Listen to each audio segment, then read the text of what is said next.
નમસ્કાર, જય માતાજી, જય દ્વારકાધીશ. જણાવતા ખૂબ દુઃખ થાય.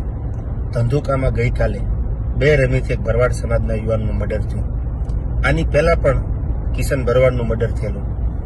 આવી માનસિકતા ધરાવતા જે ન્યુસન્સ છે, હિન્દુ વિરોધી માનસિકતા, તો સરકારશ્રીને અપીલ કરીએ કે વહેલી તકે એમને કડકમાં કડક સજા આપે અને આ પરિવાર જે છે એને ન્યાય આપે.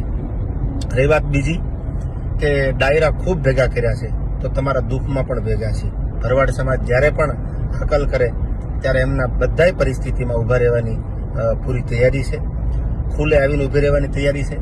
ત્યારે દ્વારકાધીશને પ્રાર્થના કરી જે પરિવાર ઉપર દુઃખ પડ્યું છે એને મજબૂત બનાવે, એને આ દુઃખનો સામનો કરવાની ક્ષમતા અને શક્તિ આપે.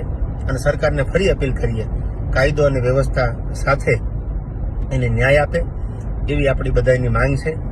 અને હિન્દુ વિરોધી જે માનસિકતા ધરાવે છે અને વહેલી તકે જો ડામવામાં નહીં આવે તો આજ આ ભરવાડ સમાજ, કાલ કોઈ બીજો સમાજ, કાલ કોઈ ત્રીજો સમાજ, આ બધા હિન્દુ ઉપર જ્યારે આવા ઘા થાય છે ત્યારે આ પાંચમી ઘટના છે હું જાણું છું ત્યાં સુધી, તો વહેલી તકે આનો કંઈક રસ્તો નીકળે એવી સરકારશ્રીને આપણા બધાની અપીલ છે.